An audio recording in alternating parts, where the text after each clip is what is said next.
వెలుగు ఒక పుత్రికి అన్నింటిలో వర్ణింపరానిది. శివసేవకై కీర్తి కన్యక ఒకనాడు బయలుదేరగా మార్గమధ్యములో చిత్రకంఠుడను ఒక గంధర్వుడు ఆమె అందాన్ని గాంచి తగదు, నీ ఉద్దేశము మార్చుకోమని పలికెను. సోమదత్తుని మాటలు ఆ గంధర్వునకు ఆగ్రహం కలిగించినవి.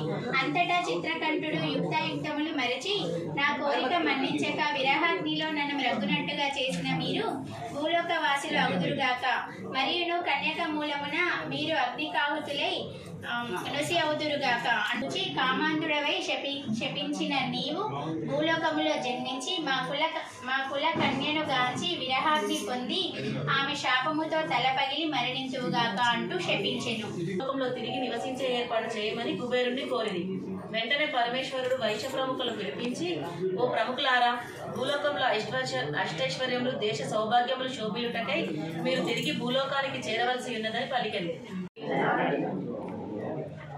అలా పెనుగొండల వైశ్యులు 714 గోత్రములతో ఆనందంగా ఉన్న సమయంలో పెళ్లికుల గోత్రంలో జన్మించిన సమాధి అను పేరు గల వైశ్యోత్తముడు ఆ తపస్సుకు మెచ్చి దేవి అతనికి సాక్షాత్కరించారు. సమాధి ఆ దేవిని బహు విధముల స్తుతించి, ఓ తల్లి, నాకు 101 వంశములతో కూడి మోక్షము కలుగునట్లు వరములు ప్రసాదింపమని వేడుకొనను. గురుడ చేతను తండ్రి అతనికి కుసుమశ్రేష్ఠి అని నామకరణం చేశారు. తృతీయ అధ్యాయం. కాలక్రమేణా వివాహ వయసు వచ్చిన కుసుమశ్రేష్ఠికి మణికుండలుడను వైశ్యోత్తముని పుత్రిక కౌసుంబి అను కన్నికను ఇచ్చి మహావైభవముగా పెళ్లి చేసెను. ఆ దంపతులకు ఎంతకాలమునకు సంతానము లేకపోవుటచే వారి గురువు అయిన భాస్కరాచార్యుల వారు ఆ దంపతులతో పుత్రకామేష్టి అను యజ్ఞము చేయించెను. పత్రికను వ్రాసిరి. ఈశ్వరానుగ్రహమున జన్మించిన పుత్రునకు విరూపాక్షుడు అని పూర్వమేమే విష్ణుత్యం కన్యగను బ్రహ్మచారిణిగను వర్ణింపబడినది.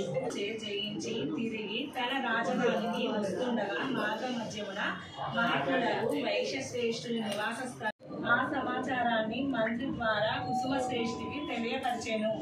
ఆ విషయాన్ని విన్న కుసుమశ్రేష్ఠి మిక్కిలి కోపం కలిగి తనలోనే అణుచుకొని, మంత్రి వర్య, నా వంశమును కన్యను 18 నగరముల నుండి వైశ్యులను పిలిపించిరి. కుసుమ మహారాజు నా కుమార్తెయకు వాసవి కన్యకమును వివాహము చేయవలసిందని అడిగినాడు.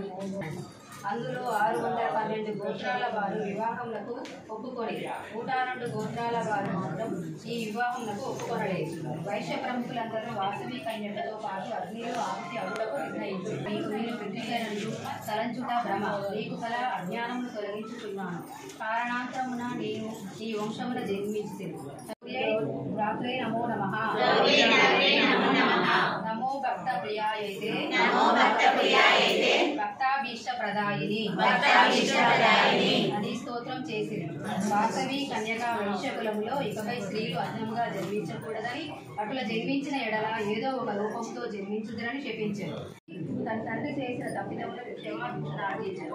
వీరు తిరిగి వచ్చే వరకు నగర బాధ్యత నాది అని విన్నవించారు. వైశ్యులు కాశీలోను గయలోను పిండ ప్రదానం చేసి శివలింగాలను కావిళ్లలో నీటిని తెచ్చారు. ఆ లింగాలను లింగాల వీధిలోని శివాలయం చుట్టూ ప్రతిష్ఠించారు. కావిళ్ల నీటితో నగరేశ్వర ఆలయంలో పూజలందుకుంటున్న శ్రీ వాసవి మాతను అభిషేకించారు. శ్రీ వాసవీదేవి చరిత్ర చదివిన వారికి విన్నవారికి మాత్రం శ్రీ వాసవి మాత అనుగ్రహం కలుగుతుందని, సమస్త పాపములు నశిస్తాయని, సకల సంపదలు వసగుడుతాయని శ్రీ కన్యకా పురాణంలో తేటతెల్లముగా తెలియజేస్తున్నారు.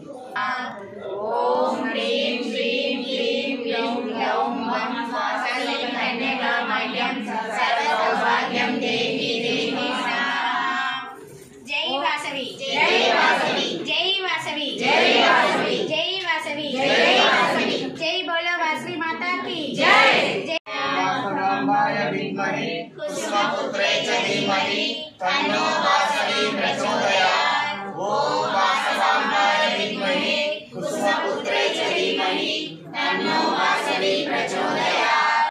అమ్మలగన్న అమ్మవు నీవు, అమ్మలగన్న అమ్మవు నీవు. జై వాసవి, జై జై వాసవి, జై వాసవి, జై వాసవి. అష్టాదశ పీఠములయందు, అష్టాదశ పీఠములయందు. జై వాసవి, జై జై వాసవి, జై వాసవి, జై వాసవి. నిన్ను కోరెను ధర్మాంధకుడగు విష్ణువర్ధనుని, ధర్మాంధుడగు విష్ణువర్ధుని. గర్వమును అణిచితివమ్మ, గర్వమును అణిచితివమ్మ.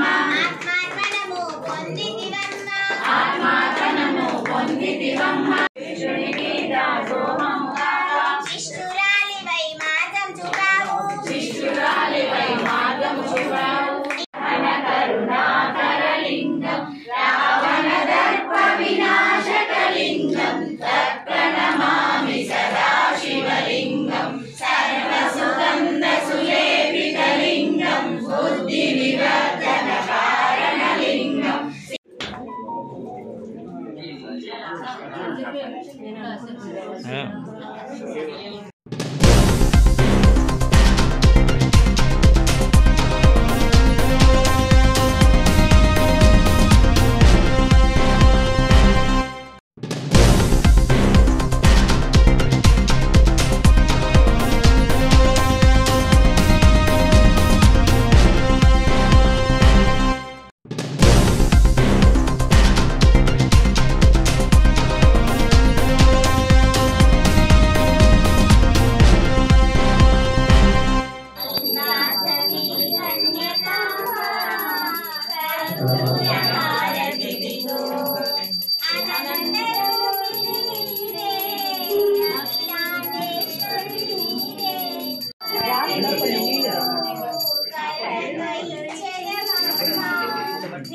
वासवी